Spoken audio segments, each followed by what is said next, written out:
Awesome. Thank you. Yeah, just let me know. I love it. I've been on all day, guys. Listen, I love it. I love it. I love it. I love it. You're never too old. You're never too smart. You're never too educated to keep learning here. It's so amazing. It's funny because, some of you don't know me. I've been in the business 30 years. And when I got my first deal in 1991, it took me a year. I mean, I was so green. I knew nothing, nothing, nothing. And I was so excited to get my first deal. But what really changed my real estate life was networking and getting a lot of education, just going to seminar after seminar. One of the local REIAs, I was a volunteer since the early 90s, and that put me in front of so many educational opportunities. It put me in front of so many people, and I'm a team player. I don't like to do anything alone. And like Stacy said, I did everything alone at the beginning. I did everything at the beginning, and some things I delegate now, some things I still keep my hands on, but you have to do that. And what I want to say is I went through a period of time, gosh, maybe 8 to 10 years ago, for about 4 or 5 years, that I stopped going to seminars. And then actually, it was around 2017, 2018, I started again. And I had that light bulb went off. That aha moment was not necessarily about the education, but about the entire opportunity. Like with Stacy, I'm so happy to be here. I'm so happy to be part of REI USA and giving back and being able to talk with people about foreclosures. And I'm meeting different people, and I'm making new alliances, and I'm building new partnerships. And that's what's great for me. I'm here. What's your why? We always say in real estate, what's your why? Why are you going to try to put all this energy into real estate investing? So you have to figure out what your why is. And like some folks said already today, mine is lifestyle. I like that laptop lifestyle. I was so excited to hear Mike, how to wholesale from your smartphone. I'm like, yeah, I'm all over that.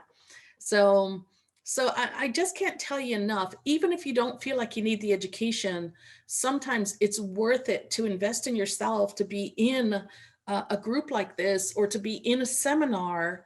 And as we start getting back out, personally, one-on-one or in groups, live, live in person, not live on Zoom, it's a great idea to start getting back out there again. So I just wanted to say that. Look at the faces on the screen. There's so many people here that are going to be teaching, spending their weekend. I cleared my weekend to be here. I've been here since 9 o'clock this morning, and just, oh my God, I take notes like crazy. I want to tell you guys, one of the best way to take notes, somebody said screenshot.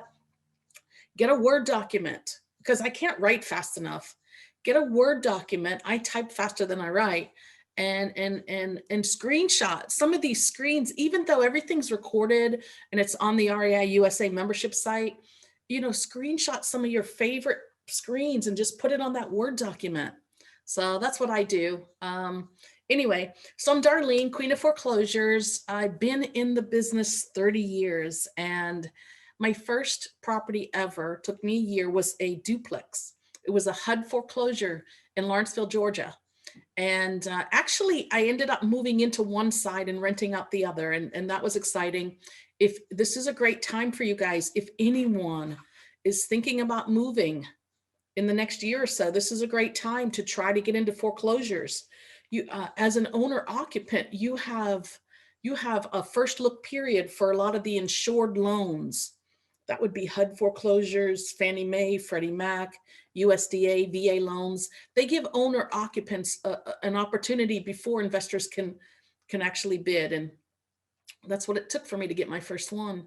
And then I bought a VA foreclosure, and then I got a corporate relocation. That was my first real house that I ever owned, that we moved into in Lawrenceville. And then the savings and loan collapsed. So now we're up to about 1993, 4, 95, somewhere in there. I bought a 2-story brick townhome in Norcross for $45,000 from the savings and loan collapse. I was dealing direct with the banks. I got a phone call a couple weeks after closing, and they said, "Hey, would you like to buy another one?" I said, "Yeah." So the first one I think was $40,000. The next one they charged me $5,000 more. I said, "It's the same building. The exact same plan. Why am I paying 5,000 more? And it's, not that much longer. So I bought two more at 45,000, and then I bought another one at 50,000 in the same neighborhood. And that was super exciting. That was the government created the RTC, which was the Resolution Trust Corp. It was formed temporarily to help bail out the savings and loan collapse. And so foreclosures, man, my whole life in real estate has been involved with foreclosures. So I'm going to talk to you, obviously I can only tell you a little bit, but one of the exciting things again about REI USA is all of the classes that we teach there, Stacy does record them. So I do lead the Ultimate Foreclosure Formula Supergroup, and that's on the fourth Tuesday of the month at 7 p.m. Eastern time. But I cover all three stages of foreclosures: pre-foreclosures, dealing direct with owners, foreclosures. That's my most exciting, but you got to have all the cash, go to the steps or go inside the courthouse, depending on which state you're in, because foreclosure laws, vary from state to state. And then post foreclosures, another one of my favorite games to play. And that is, it's almost feel like I'm day trading. I got all these monitors going on, and you're doing online bidding, buying directly from the bank. So that's what we do this last Tuesday, actually. So fourth Tuesday of the month, last Tuesday, we did some bidding, actually bid on a property on auction.com. Auction's still going on, so I haven't won yet. But we'll talk a little bit about today was foreclosures and forbearance. What can we expect in the coming months? And there's a lot of opinions out there. All you got to do is take that question, put it in Google and say foreclosures, forbearance, what to expect in the coming months. And you're going to hear every opinion from one side of the scale all the way to the other. And the question is, will there be a foreclosure tsunami? Some people say yes, some people say no. I've been predicting since about 2018 that we're going to see foreclosure craziness, a foreclosure tsunami starting again in 2023. I'm saying that in 2018 before I even saw what was coming in the elections, the pandemic, the government printing trillions of dollars in money. So if we look back it's interesting because if you look back, everybody knows the Great Recession of 2008. That was a blip in time that you can think back. Everybody remembers that. What happened with that 2008 was the largest number of foreclosures in history for the next few years following that.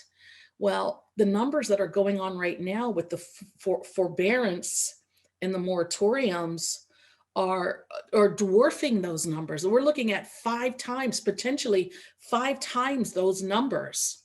And I'll talk a little bit about that today. And then the last question, what effect does the end of the moratorium, the end of the forbearance have on the upcoming months? So let's just dig down, because once I start, it's just a lot of talking, and before we know it, 60 minutes is gone. So when will foreclosures start back up again? And I do want to set the record straight. There are foreclosures going on right now. I buy the list.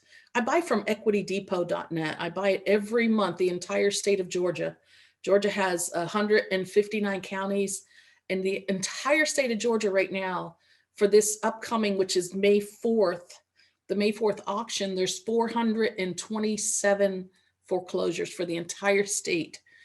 Last month, there were 623 for the entire state. So every month I'm looking at that. Being the foreclosure queen, I'm looking at that. I'm looking for the 1,100 number. I want to see, when do we get to 800 to 1,100 a month for the entire state?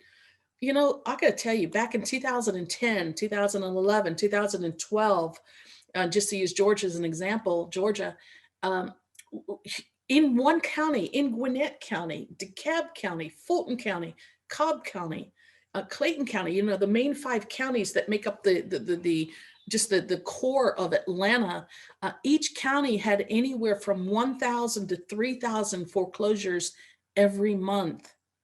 And what did I say? Right now, the entire state has less than 500. So we went from the height of the market. And if I were to pull numbers for the last decade, you can go back to 2000 and you're at the bottom of the market number of foreclosures. We climbed up up through 2007, 2008, 9, 10, right? 11 and 12, we hung out at the top, and then we came all the way back down the other side of the scale to have the lowest number of foreclosures ever. And so if I go back to normal, the normal time before COVID,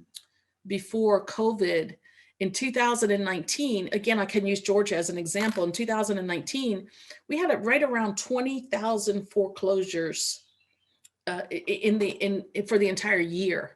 The year before that, in 2018, we had just a little more, like 23,000. And the year before that, in 2017, we had more, and all the way back up to 2011, where for the entire year, we had 200,000 foreclosures in 2010, 11, 12, somewhere in that range for a year.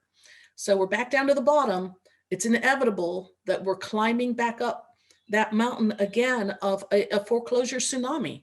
You know, those economists out there that say there's not going to be a foreclosure tsunami, I don't think they're in the real estate business, because, you know, we go through cycles. The economy goes through cycles. So I'm going to spend the next 10, 15 minutes just talking about that a little bit.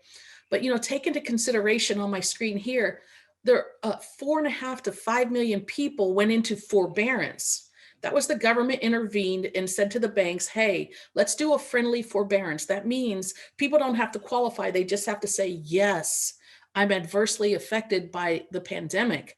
And then the bank would put your mortgage payment on hold for 6 months. And then the phone rings and the bank says, how are you doing? You ready to start payment? No, I need more time.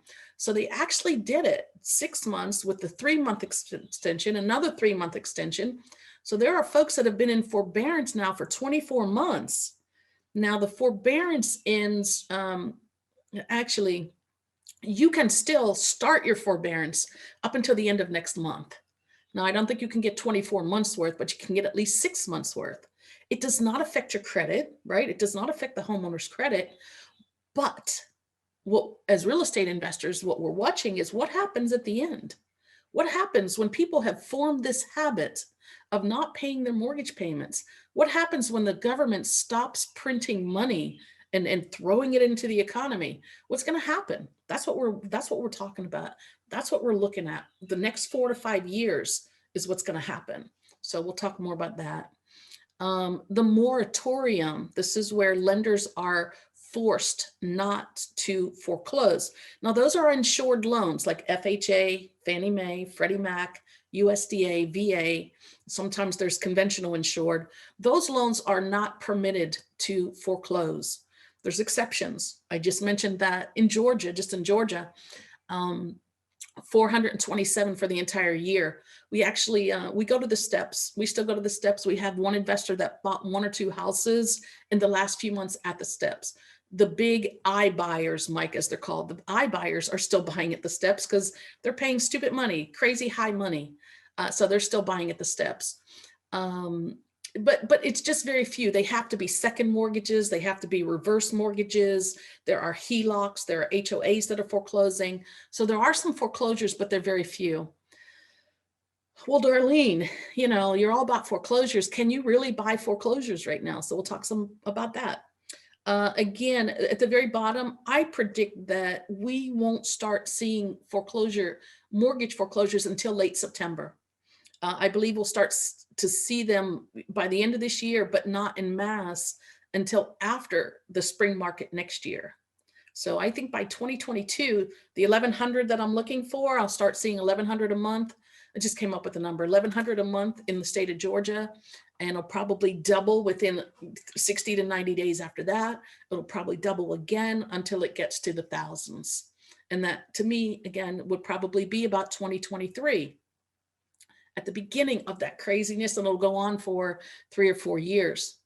You know, right now, lots of renters and homeowners are being displaced, and that's what's going to happen. So the government intervened, kicking the can down the road. So how many mortgage holders are still utilizing forbearance? Right now, it says that about 160,000 plans are set to expire.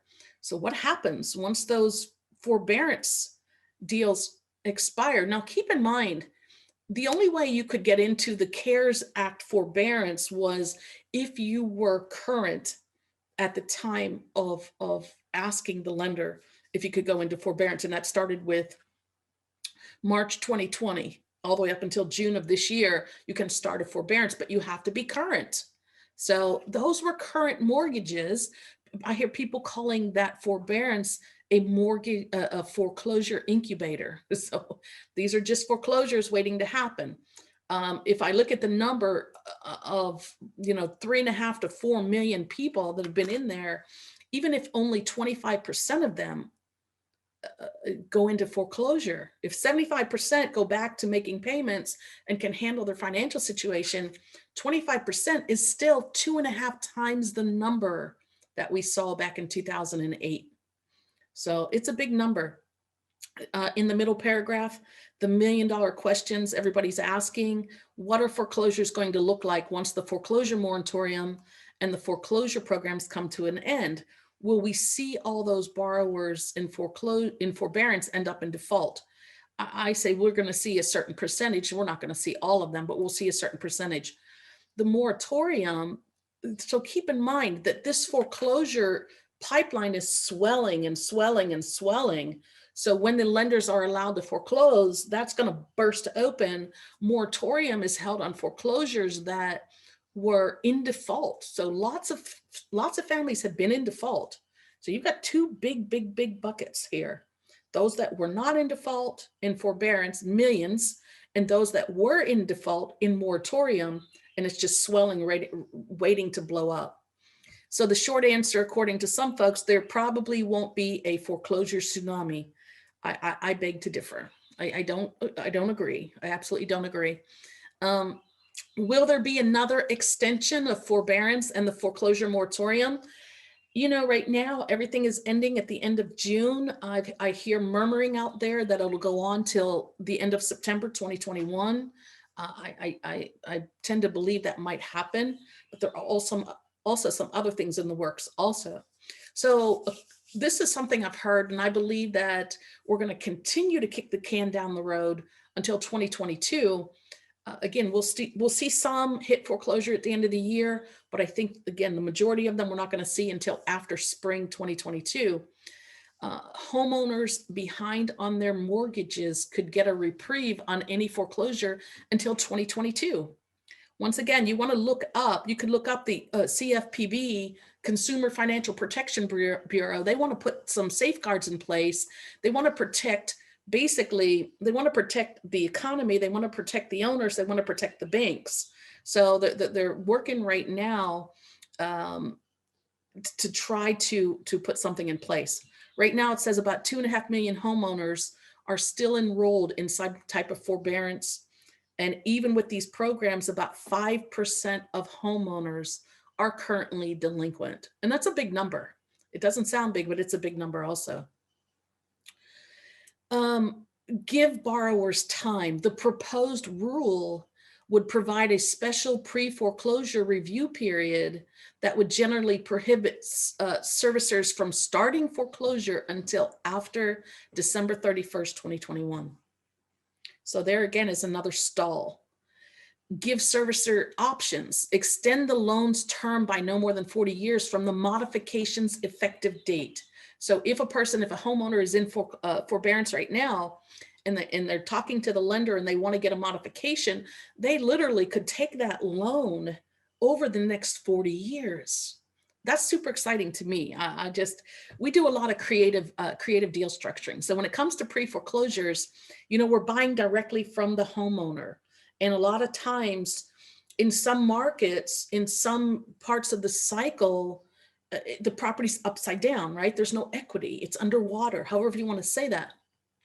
I don't mind paying too much for a property as long as I don't have to bring all cash to closing. You could do owner finance. You could do the subject to process. So these are options, and learning that in this business is stellar to being able to compete in this market right now. Millions of families are at risk of losing their homes. As of February 2021, there were nearly 3 million homeowners behind on their mortgages, with an estimated 2.1 mortgages in forbearance and at least 90 days delinquent. if this current trend continues, there may be 1.7 million such loans in September 2021. So once again, everybody's out there trying to prevent foreclosures, help the homeowners, help the communities. It's just more of the same. I mean, this is, again, you could take the decade ago, and I say actually from 2002 to 2012, and you could look at 2020 to 2030. This whole decade is, we're going to see some topsy-turvy stuff going on. New York Times says that the number of renters facing eviction are between 19 million and 22 million. Once again, where does that leave investors? Where does that leave landlords who are holding on to properties with non-paying occupants? It's horrible. So you have to be informed. Someone said earlier today, know everything. You got to know everything. I always say, you got to know everything coming and going real estate in your market. Claim your territory, saturate your market. You've got to stay abreast of what's happening in the news. Regardless of this, it's still a great time to be in real estate. Real estate is still a healthy investment. So, and I think that a high employment rate will be the catalyst of the recession. Job losses, wage cuts, housing prices drop eventually. We were all blindsided by this hot market. I've never, in 30 years, I've never seen such an amazingly hot market. I've been in Atlanta, Georgia. I've actually done real estate in many states, but I've resided in Atlanta the entire time. And we've had hot markets without a doubt, but I've never seen across the board so many properties being sold without an appraisal contingency. And I'm not referring to investors, I'm referring to owner occupants. And so that's what we're seeing. And what's going to happen right now, I thought we were at the top of the market in 2016, 15, 13, 18. I saw a chill happening at the end of 2018 to the end of 2019. And then all of a sudden, here we are again. But we're hotter than ever. We're above market value. So what's going to happen? There's going to be a crash. Some folks are going to get stuck with a hot potato. What do you do when that happens? So you have to know, you have to have a lot of tools in your investor toolbox. And you guys, give it up to Stacy, by the way. I mean, I love Stacy. She's so giving. She's down here on the streets with us, just talking. Anything you want to ask, anything you want to get, she puts it out there. And there's so much education. This REI USA platform. I mean, you guys, for $40 a month, this is amazing opportunity just to continue to add to your toolbox, the knowledge, the education, the networking. I just can't tell you, it's a great time to be in real estate, but you have to understand things. You have to know where we are in the cycle. You have to know, when the wholesaler tells you this is the price, go buy it. You need to understand. So if this is the price today and I do take it, what's my exit strategy in 24 months from now? Where am I? So make sure you understand that with all of this that we're talking about, all of this doom and gloom, what do I stay away from, in real estate? What is safe to get into? So anyway, the feds come to the rescue. The CARES Act, interest rate cuts, bailouts, targeted assistance to the failing financial institutions. Number 4, creating currency out of thin air. This is the first time so much money has ever been injected into our economy. We have no idea what's going to happen. We have no idea what's coming. I mean, I can just tell you, the 20s, every century, the 20s is a tumultuous time. And I say we are in the virtual revolution. Some jobs aren't going to come back. Some businesses aren't going to come back. Things are changing. So you just have to be attuned to it. The next stage, it is the housing crash. When is that going to happen? I believe it hasn't happened yet because of the forbearance and the moratoriums, because of low interest rates, because of government bailout, unemployment benefits. A lot of us have heard, it's difficult to get people to go to work. They're making too much money, not working. Nobody wants to go to work. It's coming, guys. It's absolutely coming. When the government stops giving that money, those that are unemployed and in that habit of not wanting to be out there, we're going to see what's going to happen. So all that to say, moratoriums, forbearance, and foreclosures, oh my. There's still a way to buy foreclosures in all three stages. So stage one is pre-foreclosures. Again, that's buying directly from the homeowner. And we use a lot of creative ways, subject to seller financing. We do, of course, we could do cash at closing. You could do lease options or rent to own, but there's a lot of ways to deal directly with the homeowner. I'm going to give you an opportunity later. If you're just getting started in the business, I have a getting started guide, like the 5 simple steps to get starting in the business. I've also got a free foreclosure webinar. If you really want to learn foreclosures, this is just the tip of the iceberg to talk about this today. Buying at the courthouse, if you're a non-judicial state, then buying at the courthouse steps, bring all the money there and buy on the steps. If you're judicial, then it's the lender has to sue to get their property back. And so that's inside the courthouse. Sometimes it's online, depending on where you are. Post foreclosures, buying directly from the bank. So these are the 3 stages of foreclosure. I don't think I'm going to talk about that too much. Again, there are from the REI Supergroup. Stacy has them recorded on the membership site from the past few that we've done. But I want to say, like, this is real time. This just happened. Stop foreclosure. We help families facing foreclosure come up with solutions for most situations. This was on April 5th. So we went through, the auction was April 6th, and we stopped the foreclosure the day before foreclosure. And this is Miss Sue Lynn. And I mean, Sue Lynn in the middle there, she says, you're not in it by yourself. I now have peace of mind, a new outlook in life. That's the house up there in the top left. This was at Andrew Gervey's law office. So we had the closing attorney. Everybody had to scramble. We did all of this in 1 week. I mean, basically from the time she contacted us. And by the way, I do use Podio. And we don't pay. It's not the free version. We do pay for it. And we have a lot of apps that work together. I also use, I use CallRail. I have 10 different phone numbers out there, and we have Zapier, and we do some skip tracing and all of this. And oh, did I mention I have, the smartest, best IT guy in the world, Kyle.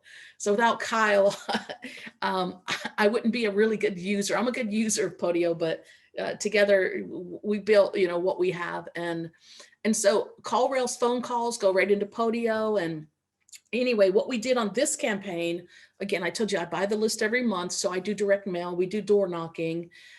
We also did an email campaign. So we skip trace. Of the 427, we only got about 135 that we're able to send out to. And I think we got 4 responses. Miss Sue Lynn was one of them. So she responded. We got on the phone, and I have the ultimate foreclosure formula program, and during office hours, we went live. So I recorded it live, and went out to the house. And anyway, she got $3,000 cash for keys. And I put my crew together. We have field services, and we helped her move. These are some of the pictures of what the house looked like. And this doesn't even tell the picture. But that dumpster, the second picture at the top, that dumpster was after we got her moved. And then the picture at the bottom right, that was, that's where the house was just, all of this just happened in the last 5 days. So we hope to put this property on the market. We're fix and flipping. Even though I took it subject to, we're going to fix and flip this one. And we hope to have it on the market before Memorial Day.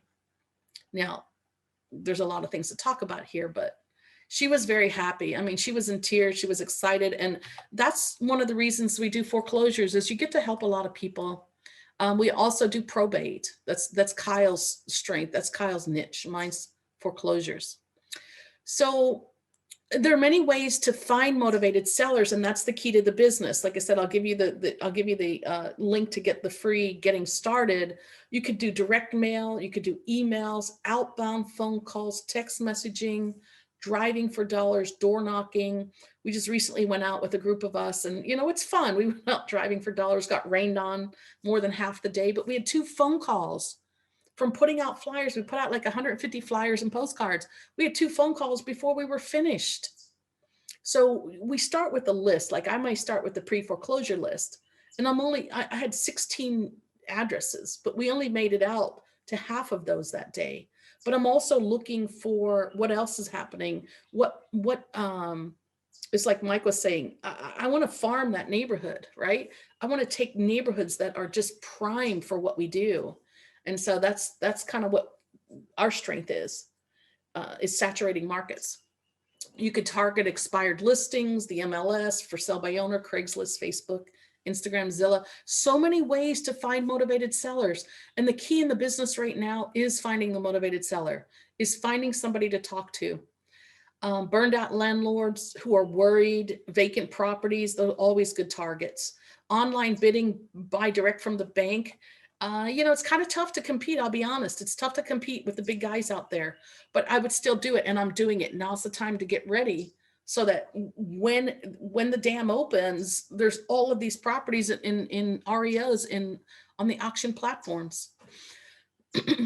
Bidding wars are off the charts. And it's interesting. People don't realize that the number of listings are record low. And that's why that's why there's at such high prices that they're being sold. But it's not that, and this is where people need to be careful, because what you do today, if you buy a property today, it's 6 months from now that you're going to be looking for the tenant, or that you're going, or 90 days, you're going to be looking for the tenant. You're going to be looking for to flip the property. So you have to really understand we are in an extremely transitional period. So be very careful on what you do today, because right now we have bidding wars, right? But we're also in the spring market. And I know here in Atlanta, this is our strongest market of the year, spring. So we're already in a hot market and we're in spring. So we're in a super hot market, guys. As soon as summer is over, we go back, we chill a little bit, because especially this year, kids were home last year for school. They're going to be going to school this year. So now families are going to step back a minute on housing, get them back settled in school. So now you're looking at back to the end of August. So you're going to have a short period of time between holiday season and school starting that is going to chill a little bit. But because there's such a low number, don't look at this is, wow, we're at high prices. I could sell properties forever at this price. So it's kind of hard to predict what's going to happen for the next 12 months. And the next 12 months are crucial as to what's going to happen for the next 3 years. So you got to be watching, you got to watch the news, you got to watch everything to really figure it out. More than half of homes are now going under contract in less than 2 weeks. That's a blip. We got the blip from 2008. This is going to be a blip on the radar that we're going to look back and go, remember those bidding wars? People weren't even having appraisal contingencies. They were just buying them for any price they could get them for. So not the best time to buy unless you're buying distressed properties, unless you understand how to use creative deal structuring. Because for me, again, I'll buy at the top of the market, but I won't buy at the top of the market and bring all cash to closing. Right? You got to be smart about it. So focus on finding motivated sellers and getting your offers accepted. That's the hard part. I always say, make more offers, see less houses. So you have to understand that strategy. I do that online bidding. I do that with direct to seller offers. I do that with expired listings. I do that with MLS listings, FSBOs, doesn't matter. I make offers because the number one thing is usually your offer is not accepted the first round. No, we're not competing with the retail market out there with the owner occupant. That's not the product that we're looking for. So you have to understand, you have to put work into this.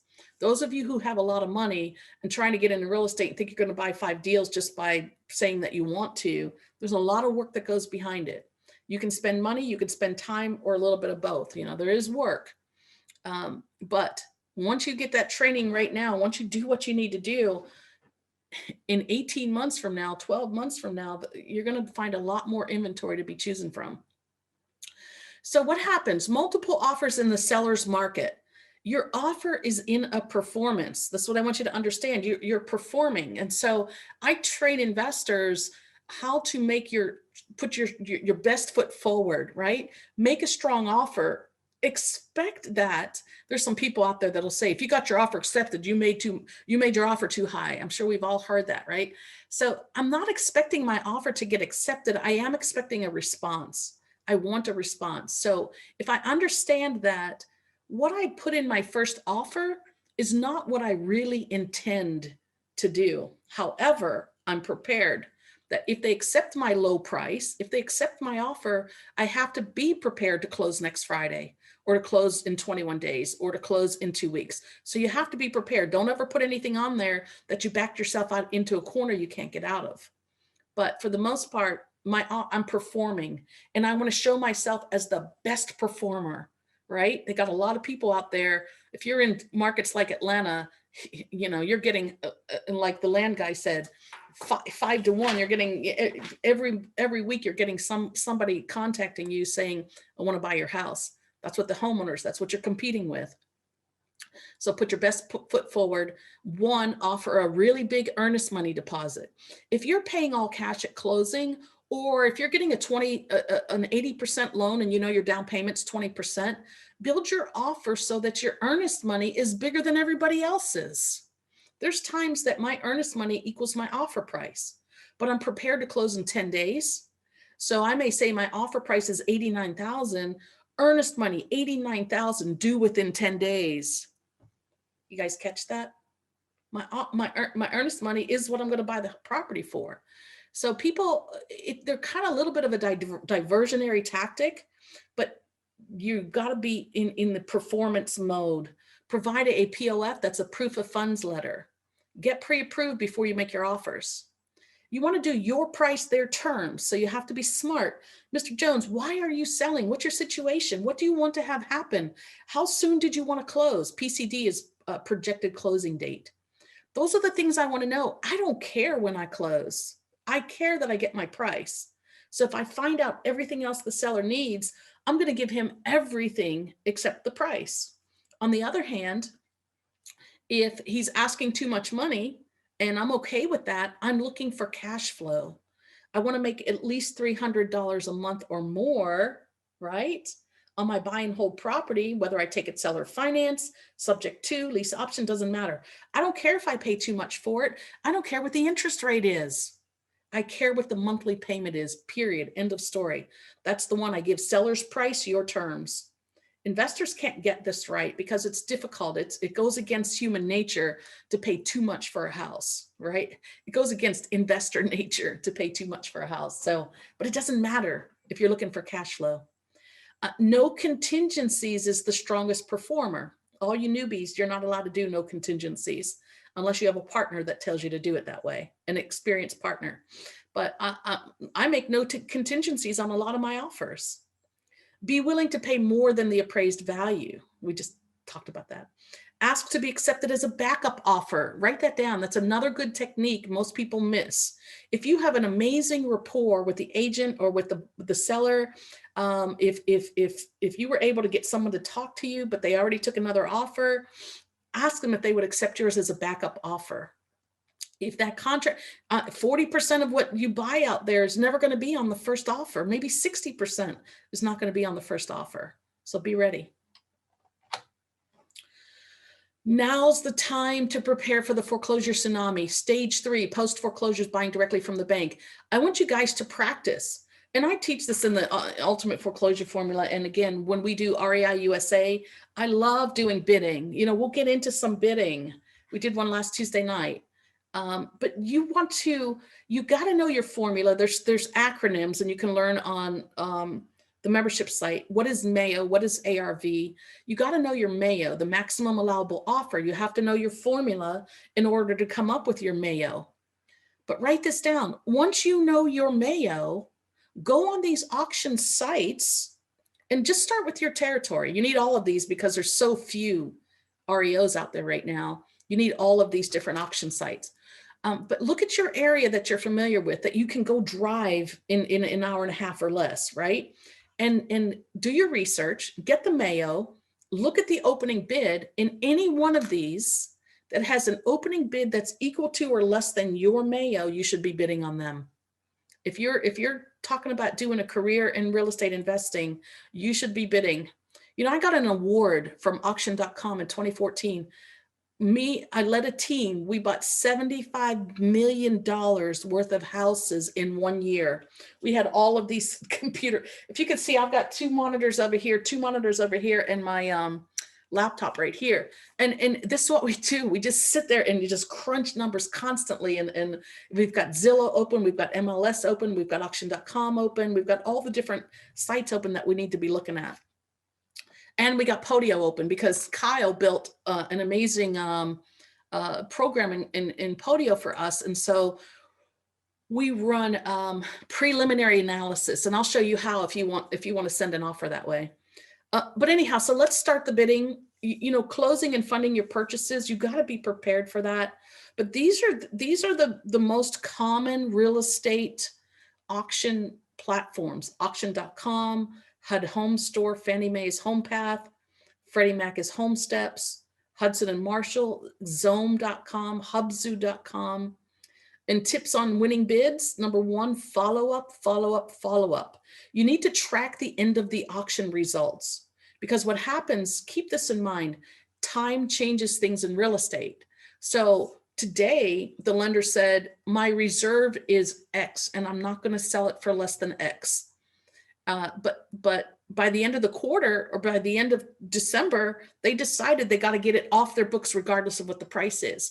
And so time changes things. So if you watch the end of the auction results, you know where it's going to next time. You could do your secondary review. You could do a deep dive, a really hard analysis to know exactly what your rehab is going to cost, exactly what you're going to sell it for or rent it for. It's just a lot of good information. Number 3, always place bids if your Mayo is equal to or greater than the next bid. Auction.com teaches, don't keep your highest bid in your pocket. Get it out on the table. And it's kind of a hard thing to get to that place. You gotta train yourself to get there. I said, if you want to look at our deal analysis, it's a preliminary deal analysis, and I'll show you what it is, but you could go to my website, ultimateforeclosureformula.com. You see where it's highlighted investor resources, and then at the bottom, the orange, submit a potential deal. This is what we just run with all of the properties that we've transacted over the years. I've got a rehab grid with basics. I mean, it's just basics. It's the year built and it's the square footage. And based on that grid, if it's 1950s house or a 1995 house and it's 1,500 square feet, I've built a grid of what the rehab cost is going to theoretically run you. And that's how we can build it. We also use Zillow's estimate, right? And to come up with the quote unquote preliminary ARV, which is your after repaired value. In a secondary review, I'm going to use MLS. Some people use PropStream. Some people use My REI Pro. It doesn't matter what, you've got to have some tools to be able to do your analysis. But this is what it looks like. So if you submit a deal, you put in all the required information, and this is what it spits out back to you. So this was an auction.com property, and the property was in good condition. Acquisition, you can only do all cash at closing. Now I'm going to get a hard money loan, but that's all cash at closing to the seller, to the bank.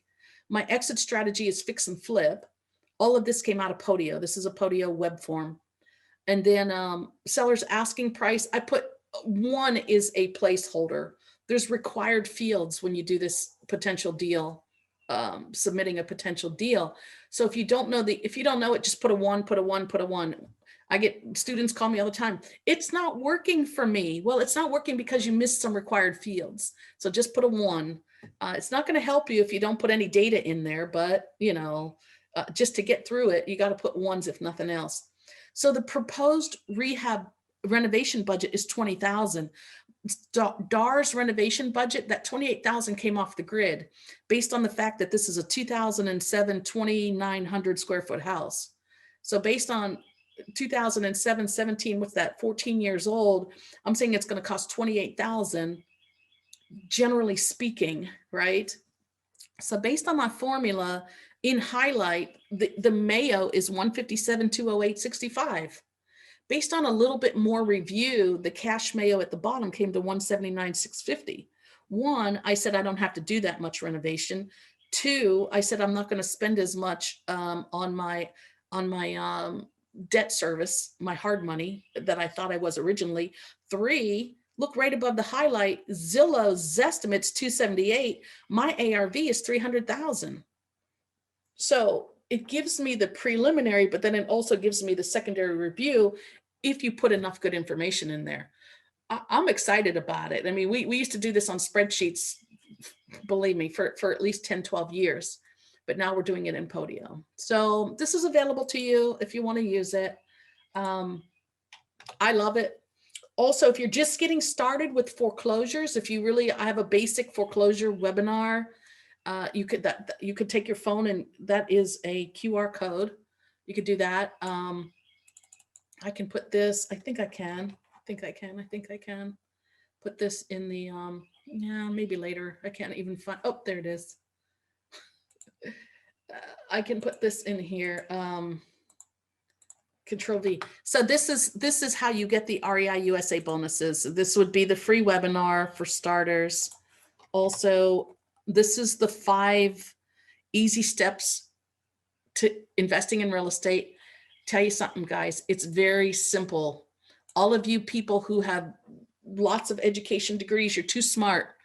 If you're too smart, you'll never get past these simple steps to get started. And that is, go get some business cards, tell everybody you know you need to buy a house in the next 30 days. Do they know anybody who needs to sell one? Get rid of your business cards. And you don't have to know everything. If you can do all of this, you find an address, you put it in the deal portal, we'll spit out your preliminary numbers to you. And then you go back and you make a couple offers. That's as simple as it is. You get on all of the training that Stacy has. I'm telling you, it's not as difficult as you think just getting started. So don't wait, don't wait and see what's going to happen, because then you're going to wish you got into the business before it all happened. So you can text webinar to that phone number, 408-539-3006, and get that free webinar. And that, again, I didn't know how long it would take me to say all that I said. So that's what I prepared for today. Again, yeah, we have some questions. Okay, good. Yeah. So I'm going to leave that on the screen, I guess, the 4th Tuesday every month, if you want more of me in REI USA. So yes, definitely go hang out with Darlene. Okay, I have a couple questions. Let me see what else. Okay. With house prices being so high, won't a lot of these houses have a lot of equity in them? How will this impact the market? So I think the questions, because the house prices are high, they have no equity in them. Is that well, on the buying for the buyer, but maybe on the seller side is what they're saying. With house prices being so high, when a lot of these houses have a lot of equity, how would this impact the market? So yes, again, keep in mind, graphs always go up and down and up and down. And so we are at the top of the market. We have been at the top of the market since, 2013, for many, many reasons that we can't go into right now. But what you have to be careful of, prices are so high. So if you're going to sell a property, do it now, because prices are ridiculously high. That's not going to last forever. I'm guessing that's not going to last much more than 6 months in some of our territories. So sell your properties. If you think you're going to sell something in the next few years, do it now, because you're going to get amazingly high. And I wouldn't even do for sell by owner. I'd put it in MLS, because everybody's coming out of the woodwork and making offers. I want a bidding war. So if I'm selling, it's fantastic. If I'm buying, you're buying at the top of the market. You have no equity in that house. You have no equity in that house. And if I'm at the top of the market and I'm at the top of the graph, where's it going? Down. And so then I'm going to be over encumbered. Then I'm going to have too much. In a lot of cases, I don't mind, as long as I'm in my cash flow bucket. Cash flow means I'm making at least $300 a month, regardless of the price of the property, regardless if it's upside down or not upside down. I agree. I don't think a lot of buyers understand that the prices are really way too high. I know, it's scary. Yeah. It's kind of scary. Like I said, I think in the major cities and stuff, like if you go out to the country, like if you go into like smaller cities somewhere, then you could, like, secondary and tertiary markets, probably just tertiary right now, I'm guessing. Not even secondary. It's too Yeah. high. Okay, cool. I was going to say we have another question. Other investors talk about a eviction moratorium. Is the eviction moratorium and the foreclosure moratorium the same thing, or are they treated the same way? So they're not exactly the same thing, no, but they're running on parallel tracks. So the eviction moratorium is different, and if you're a landlord, you definitely want to Google your territory, your municipalities, and see what kind of local money is available for your occupants, for your tenants to pay you. So there's that. Depending on what state you're in, if you're in a state like, let's say, New Jersey, and it takes 3 to 6 months to evict normally, and you have an eviction moratorium, you're going to have, if you buy property right now, you still have May and June, at least 60 plus all that time to get that person out of there. So if I'm buying REOs and they're occupied, as an example, that's a little bit dangerous. And then, you just have to be very careful. The eviction moratorium, they're trying to find ways to make it easier. If the government doesn't continue, if the banks don't continue helping, all of this explodes in 2 years or less. It explodes. How many, again, tenants who are too smart, oh, I don't need to pay my rent because they can't evict me. So tenants haven't been paying for 6 months, 9 months, and people are predicting it's going to go until September, not just end in June, but keep going. So as a real estate investor, targeting landlords to ask them if they'd like to go ahead and get rid of their property, you just have to we build in $2,800 for cash for keys. It's just some number some smart guy on my team came up with. We build in 2,800. And so we're always going to try to help that person get out in a friendly way. We also offer field services. We do not help them find a place to move. That's an upward battle. We've wasted many, many hours and days and weeks over the years. I can't help them find a place. I can put them up in a extended stay place for up to 2 months in their name. I can help them with a storage. Call Stacy. Put them in storage. Once again, I'm going to put it in their name, but I'll do a storage to put their belongings up to 2 months in storage to help them move on. And then we give them cash for keys. Trust me, it's much better to do that than try to fight a legal battle to get them out of the house if they know how to fight the system. So I agree. that's one of the caveats with foreclosures. Give them some money, they'll get out of there. If they're in such a bad situation, they just at least need a little money just to get out. I know. Yeah. Okay, cool. So anything else? Any final questions? I think that was perfect. That was great. So she meets on what day is it? Tell me the fourth Tuesday. The fourth Tuesday at 7 p.m. Eastern time. Yes. So make sure you hang out with Darlene. I'm telling y'all should be preparing for what's going to come by educating yourself on all things foreclosures. And actually, David is going to be teaching tomorrow, and he's teaching short sales. Nice. Also, which is like kind of, it's like, a way to handle pre-foreclosures and all these foreclosures and stuff. So now's the time. Yes. Excellent. Definitely. Awesome. I appreciate it. Thank you for hanging out with us today, Darlene. I really appreciate it. It's a pleasure. Thanks for doing this. I guess you must stop and eat in between.